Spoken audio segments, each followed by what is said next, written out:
Assalamualaikum warahmatullahi wabarakatuh. Halo pemirsa, selamat kembali Anda menyaksikan podcast Ngobras, Ngobrol Asik dan Sehat. Tentunya masih bersama dengan podcast Dinas Kesehatan Kabupaten Probolinggo. Ya, Sobat Mintis, kita ketahui bersama bahwasanya saat ini itu lagi marak ini ya penggunaan obat yang terkadang di masyarakat itu kurang memahami betul bagaimana penggunaan obat yang baik dan benar. Nah, berkaitan dengan hal itu, tema podcast kali ini akan mengupas lebih lanjut nih sebenarnya seperti apa sih penggunaan obat yang baik dan benar. Tentunya dengan narasumber yang sudah berkompeten di bidangnya. Nah, telah hadir bersama kami ada dua narasumber sekaligus. Saya nggak sendiri, biasanya saya berdua, sekarang saya bertiga. Ini kita cantik-cantik loh pemirsa. Ini kita sapa dulu ya beliaunya. Ada yang pertama narasumber kita Bu Sri Rusmina SKM.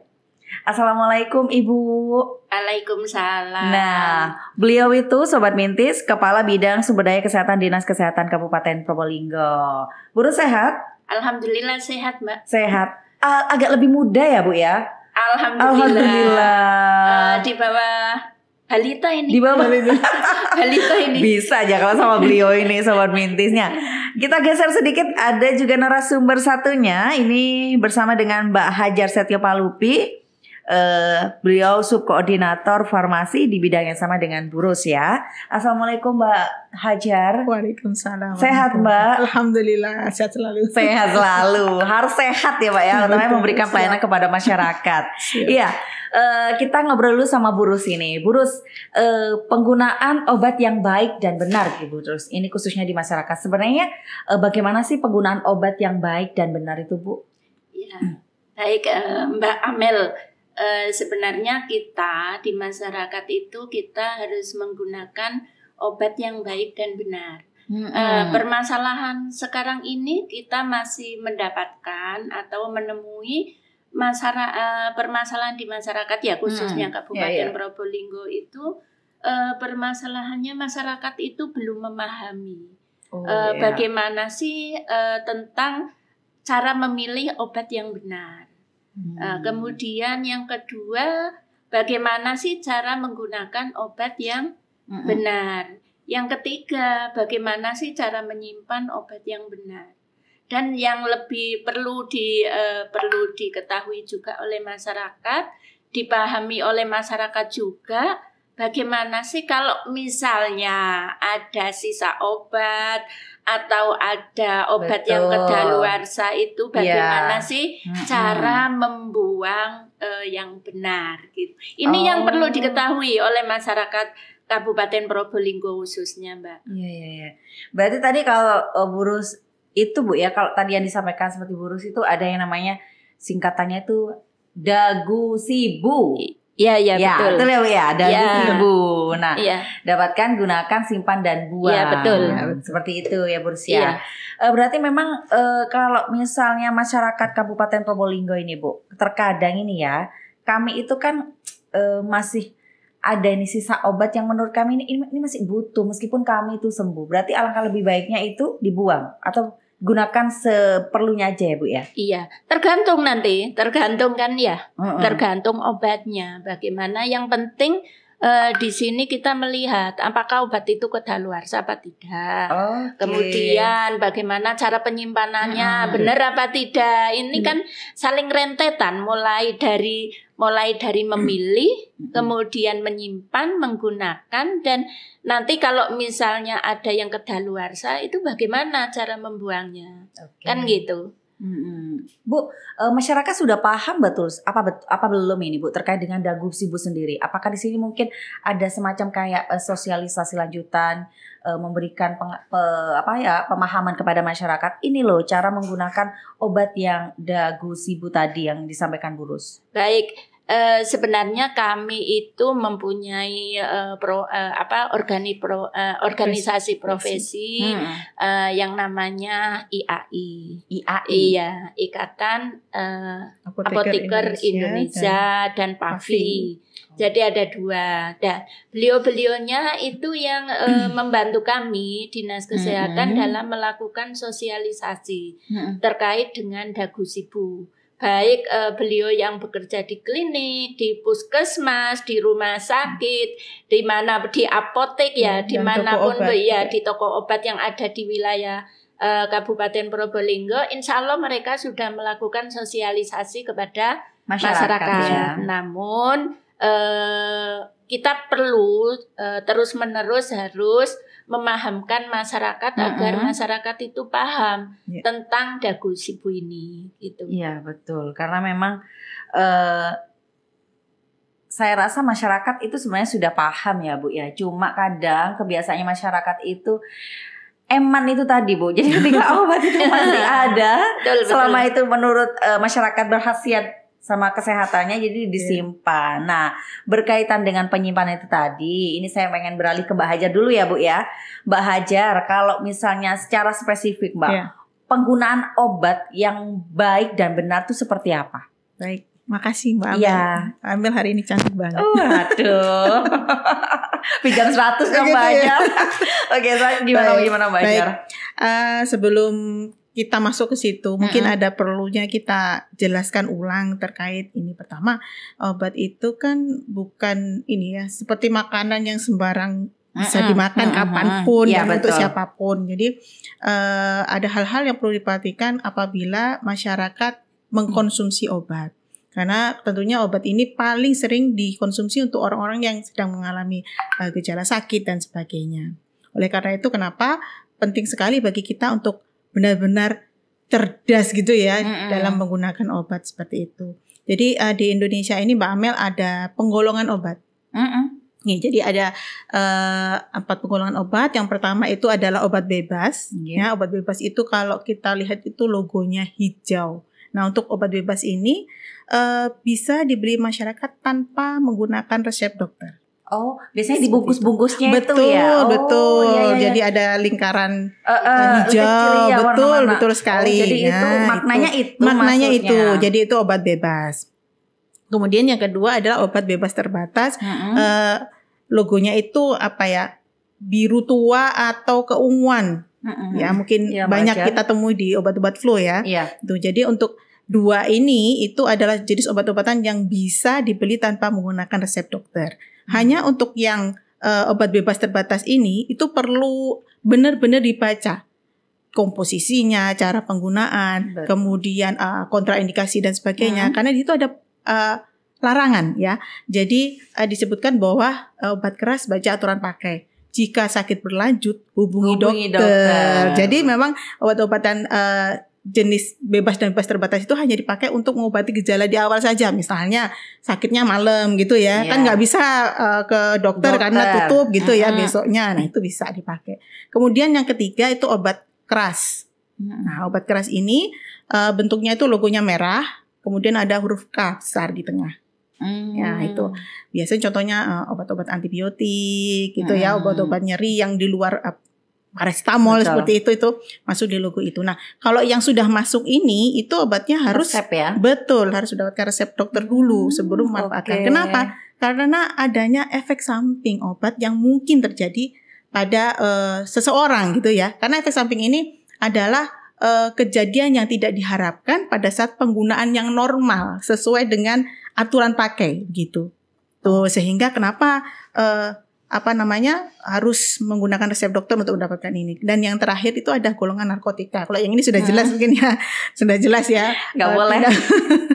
Seperti itu. Nah, itu. Kemudian yang kedua, sebelum kita masuk mengkonsumsi obat, harus kita pastikan dulu tempat di mana kita mendapatkan. Itu harus benar-benar yang sudah berizin.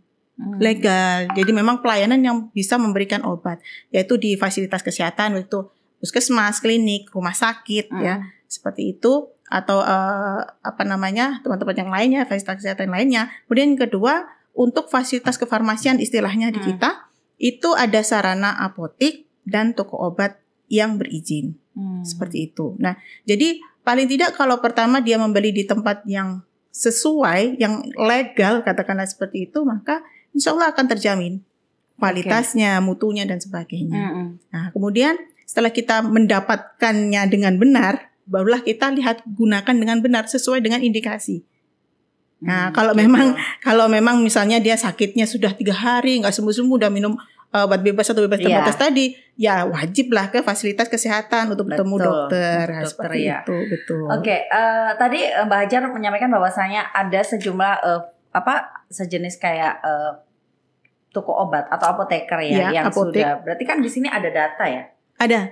Jadi Burus, kalau misalnya kita berbicara jumlah apoteker yang memang sudah berizin di Kabupaten Probolinggo, apotek ya? Iya, apotek. Jadi agar masyarakat juga memahami dan tidak membeli obat sembarangan tempat gitu, Burus. Kalau apotek di sini insya Allah sudah ya dok, sudah ya. Bisa dijamin berarti aman gitu ya. Ada sekitar 50 ya Bu ya. 50 toko apotek dan 7 toko obat. Yang 7 toko obat. Ya, sudah berizin semua. Sebentar, saya agak bingung membedakan apotek sama toko obat. Ini maksudnya bagaimana, Burus atau Mbak Hajar? Boleh izin menjawabnya. Jadi untuk apotek ini adalah sarana yang di situ penanggung jawabnya adalah apoteker. Oh, ya, gitu. Di situ dia bisa menjual 4 golongan tadi. Ya, sedangkan untuk toko obat itu penanggung jawabnya adalah D3 farmasi, yaitu kita sebut tenaga teknis kefarmasian. Nah, disitulah sebenarnya tempat legal untuk beli yang bebas dan bebas terbatas. Karena di situ ada tenaga kefarmasian yang dia mempunyai kewenangan dan punya kemampuan untuk menjaga kualitas obat yang dijual, seperti itu kan. Kebanyakan yang mungkin belinya di toko kelontong dan sebagainya kayak gitu tadi. Apalagi obat-obat nyeri itu mudah sekali didapat ya Mbak Hajar ya. Nah, terkadang nih Mbak Hajar, kami masyarakat awam ini meminum obat itu kan kami tuh pengen segera sembuh. Tapi kami kurang paham yang sebenarnya yang baik untuk meminum obat itu bagaimana. Jadi misal sebelum makan kah atau sesudah makan kah, seperti itu loh. Nah, memang alangkah lebih baiknya memang semua obat itu memang harus sesudah makan atau ada beberapa obat yang memang dianjurkan sebelum makan. Baik. Jadi itu tadi, obat itu tidak sembarangan dan tidak digunakan untuk sembarang orang ya, seperti itu. Jadi untuk obat itu sendiri ada kalanya memang dia diminum sebelum makan. Ada kalanya juga sesudah makan atau bersama dengan makan. Oh, bersama dengan makan. Betul. Oleh karena itu penting sekali untuk masyarakat atau pasien bertanya kepada tenaga kefarmasian yang ada di fasilitas pelayanan kesehatan ataupun di apotek atau di toko obat. Ini saya cara minumnya bagaimana? Dosisnya berapa begitu? Penting ya. Iya, penting banget. Kalau misalnya beli obat bebas terbatas itu kan sudah ada ya. Nah, cuman memang masalahnya masyarakat mungkin malas gitu ya membaca, padahal di situ sudah ada semua kandungannya, termasuk juga minumnya maksimal berapa. Terus kemudian kayak obat flu itu ada yang tidak diperbolehkan untuk diminum oleh wanita hamil dan sebagainya, ada di situ. Sedangkan kalau misalnya dalam resep tentunya nanti akan ada penjelasan dari apotekernya atau dari tenaga teknis kefarmasiannya bagaimana cara meminum obat ini. Bahkan ada juga obat-obatan yang tidak boleh diminum berbarengan, Mbak. Seperti itu, karena nanti mengurangi efektivitas dari salah satu obat tersebut. Makanya itu alangkah lebih baiknya kalau kita itu setiap pembelian obat itu bertanya betul banget. Terkait dengan tata cara menggunakan obatnya, termasuk indikasinya apa aja gitu. Lalu Mbak Hajar, ini paling sering ini dialami oleh saya khususnya ibu-ibu ini ya. Jadi kalau misalnya anak lagi sakit itu kan kami tuh selalu sedia itu sirup itu Mbak Hajar ya. Jadi apakah benar memang penggunaan sirup itu ketika sudah dibuka itu tidak boleh terlalu lama untuk disimpan atau bagaimana Mbak Hajar? Sirup ini juga ada berbagai macam jenisnya. Ada yang istilahnya sirup, kemudian ada istilahnya suspensi. Jadi sirup tapi yang keruh. Ada istilahnya sirup kering. Ya, itu yang berbeda-beda. Kalau misalnya ini contohnya antibiotik ya, saya sebut amoksisilin, itu bentuknya sirup kering. Yang itu dimana saat penggunaannya harus dicampur dulu dengan air, kemudian dikocok. Obat ini pertama harus dihabiskan. Antibiotik apapun itu harus dihabiskan. Tidak boleh. Meskipun anaknya sudah mulai enak, harus karena kita kan pingin membunuh bakteri ya, jadi harus benar sampai mati. Takutnya kalau hanya separuh-separuh saja dia kondisinya si bakteri itu masih ada kekuatan gitu ya, dia bisa bermutasi menjadi yang lebih kuat lagi, itu berbahaya sehingga harus dihabiskan. Jadi untuk suspensi sirup kering ini setelah dibuka harus dihabiskan. Jika tidak habis itu harus dibuang. Kalau memang sudah selesai masa pengobatannya, misalnya disuruh 3 hari atau berapa hari gitu ya, ternyata masih ada begitu ya. Iya, betul. Maksimal 7 hari dari rekonstitusi pemberian airnya itu. Nah, kemudian kalau yang golongannya sirup-sirup yang untuk seperti sirup obat flu, panas dan sebagainya, itu sebenarnya asalkan penyimpanannya itu baik, ya, itu tidak masalah. Penyimpanan di sini seperti apa, Mbak? Pertama, tidak boleh diletakkan di tempat yang langsung terkena sinar matahari. Kemudian tidak boleh diletakkan di tempat yang lembab. Diletakkan di kulkas juga sebenarnya nggak boleh. Kulkas itu nggak boleh ya ternyata. Kecuali di situ disebutkan dia harus disimpan dalam suhu berapa. Itu. Jadi harus dibaca di label yang ada di obat itu. Tidak semua kan pikirannya biasanya begitu ya. Iya ya. Silakan kalau ada kotak obat itu malah lebih bagus. Asal nggak deket ini kamar mandi ya, karena kamar mandi pasti lembab seperti itu. Iya, kadang kan kita itu cuma beli ya ini tuh kasetnya ya untuk menurunkan panas, untuk menekan batuk pilek, meringankan, ya udah selesai gitu. Kita nggak sampai baca ternyata sampai di suhu ruang berapa itu juga. Betul. Oh ya, itu tadi cara bijak menggunakan obat yang baik dan benar. Nampaknya saya belum ini Mbak Ajar gitu. Baik. Ini yang menarik juga ini Mbak Ajar atau Burus, penggunaan obat terhadap ibu hamil. Nah, terkadang kita kan sebagai ibu hamil itu sangat, ada yang ibu hamil memang nggak mau tuh konsumsi obat selama masa kehamilannya karena khawatir janinnya. Ada juga yang mungkin ibu hamil ini merasakan nyeri pusing dalam masa kehamilannya. Itu bagaimana Mbak Ajar untuk penggunaan obat terhadap ibu hamil sendiri? Mungkin secara umum bisa disampaikan Ibu Rus dulu. Iya, baik. Secara umum ya, yang jelas kalau minum obat itu kalau memang sakit, ibu hamilnya sakit, itu harus ada dari resep dari dokter. Kalau untuk kalau untuk obat-obat program, misalnya tablet tambah darah itu kan wajib diminum. Ya harus diminum. Minimal kalau ibu hamil itu tablet tambah darah minimal 90 tablet. Harus diminum setiap harinya Ibu Setiap hari harus rutin diminum karena ini untuk persiapan nanti dalam persalinan dan ini harus dipatuhi. Kemudian yang kedua mungkin ada tambahan-tambahan obat yang direkomendasikan dari misalnya waktu periksa ke fasilitas kesehatan atau dokter itu juga bisa dipatuhi. Tapi kalau misalnya yang lainnya ya kalau misalnya obat-obat bebas yang tidak diketahui istilahnya merek atau mungkin karena membeli di luar fasilitas atau mungkin karena tidak ada resep dari dokter ya harus hati-hati. Jadi intinya kalau ibu hamil yang saya tahu itu bahwa obat-obat program memang khusus wajib diminum. Biasanya itu tablet tambah darah atau vitamin. Iya, itu karena itu memperkuat ya. Itu Bu, aja. kalau misalnya tadi ibu hamil, terus kalau misalnya ibu menyusui berarti boleh untuk minum obat, Bu? Insya Allah kalau ibu menyusui sama dengan ibu hamil. Yang penting itu obat tersebut itu sesuai dengan resep yang atau indikasi penyakit atau yang sudah diresepkan oleh dokter atau petugas kesehatan. Gitu aja. Jadi memang intinya tidak boleh beli Ya, sembarangan. Itu aja. Balik lagi nanti dagu sibu yang harus benar-benar dipahami. Ada sampai mungkin di Kabupaten Probolinggo kejadian Bu, sampai kejadian atau mungkin sampai memakan korban jiwa sampai meninggal karena penggunaan obat yang salah lah katakan seperti itu. Insya Allah belum ada. Mudah-mudahan tidak ada. Jangan sampai ya.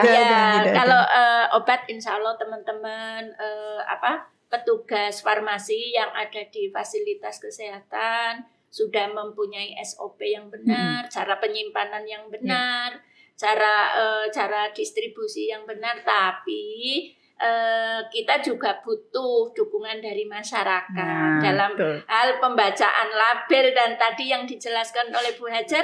Kadang kita itu tidak membaca ya, kalau membaca label sehingga tidak tahu apa sih penggunaan. Sebenarnya di label itu sudah ada, sudah lengkap, cuma ya perlu dibaca ulang gitu.